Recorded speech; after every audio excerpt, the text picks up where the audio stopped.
সাধন আমাদের সঙ্গে রয়েছে। সাধন দাস 2022-এ টেট উত্তীর্ণ চাকরি প্রার্থী।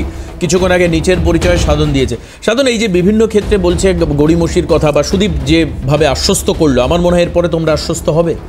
সুদীপের কথাটা শুনে ভালো লাগলো। যদি এক সপ্তাহ না হোক, এক মাসের মধ্যেও যদি নিয়োগ হয়, এক সপ্তাহ না হোক, আমরা চাই 2025-এর মধ্যে যদি আমাদের নিয়োগ প্রক্রিয়া কমপ্লিট করে, তাহলে আমাদের থেকে খুশি আর কেউ হবে না।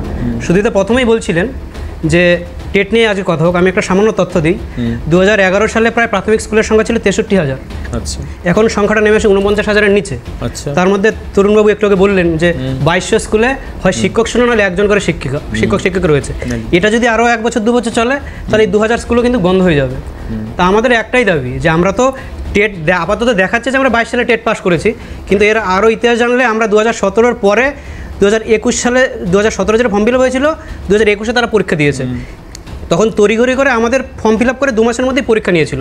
তার মানে আমরা কিন্তু 5 বছর পরে ফর্ম ফিল আপের টেট দিতে পেরেছি। তখন 5 বছর আর এখন 3 বছর, 8 বছর কিন্তু আমরা বঞ্চিত হয়ে পড়েছি। আচ্ছা সাধন, তোমার মনে হয় যে এই ধরনের আন্দোলন করে, মানে তোমরা যে স্ট্যাটিস্টিক্স দিচ্ছ, 11 সালে ছিল 63,000, মানে বাম জমানা শেষ হলো তখন, প্রাইমারি স্কুল ইন বেঙ্গল।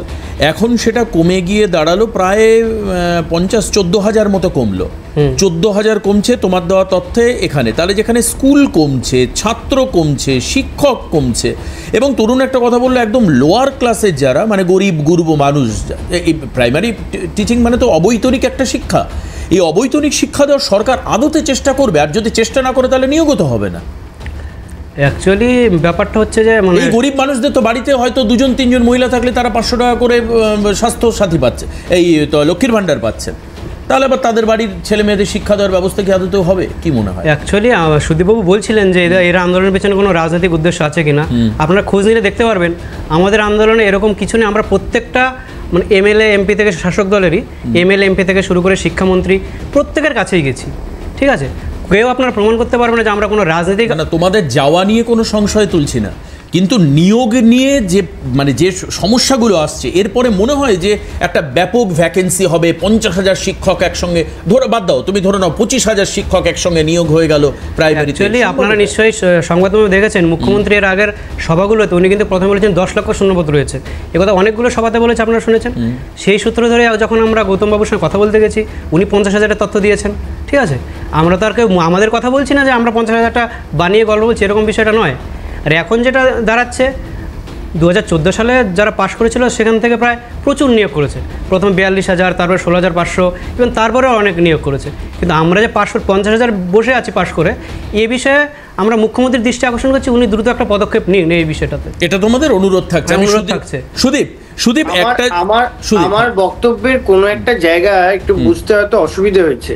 আমি প্রথমে জায়গাটা একটু ক্লিয়ারিফাই করি। আমি বলেছি শূন্য পদের যে সংখ্যা, সেই শূন্য পদের মোট সংখ্যাটা নির্ভর করে ডিপিএসসি থেকে যে তালিকা সরকারের কাছে আসে তার উপরে।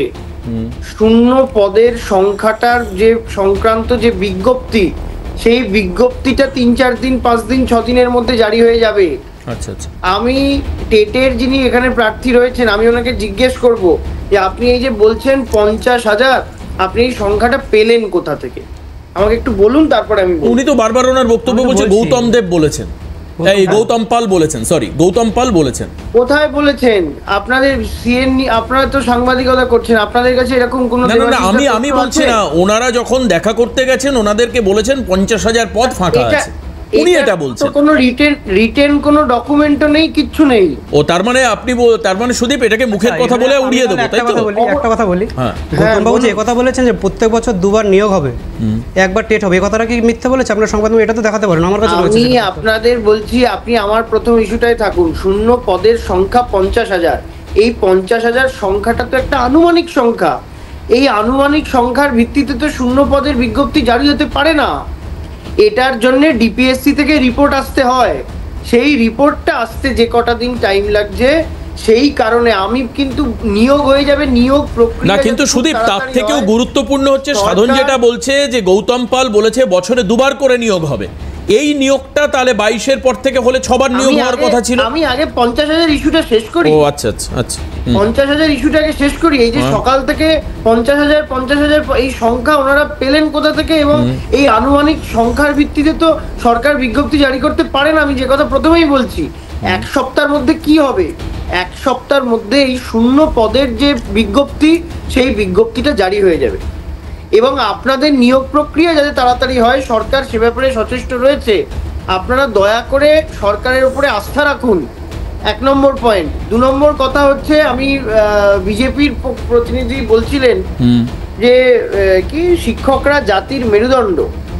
তা বিহার, উত্তরপ্রদেশ আর মধ্যপ্রদেশে যখন ডবল ইঞ্জিন সরকারের পুলিশ এই জাতির মেরুদণ্ডের ওপরে লাঠিচার্জ করে, তখন বাংলার বিজেপির মুখপাত্ররা তখন তাদের জাতির মেরুদণ্ড কোথায় থাকে?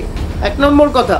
সিপিএম এর প্রতিনিধি ডাক্তারদের কথা বলছিলেন, আমি সিপিএম এর প্রতিনিধিকে একটু স্মরণ করিয়ে দেব, বর্ণালী দত্ত এবং অনিতা দেওয়ান কি করেছিলেন বামফ্রন্টের জামানায়। সিপিএম এর সেই লাল সন্ত্রাস কেউ ভুলে যায়নি। সুতরাং আপনারা টিভি চ্যানেলে ঠান্ডা ঘরে বসে গণতন্ত্রের পাঠ দেবেন, আর বাংলার মানুষ সাইবাড়ি থেকে সুচপুর, নন্দীগ্রাম থেকে নেতাই ভুলে যাবে, তা তো হতে পারে না।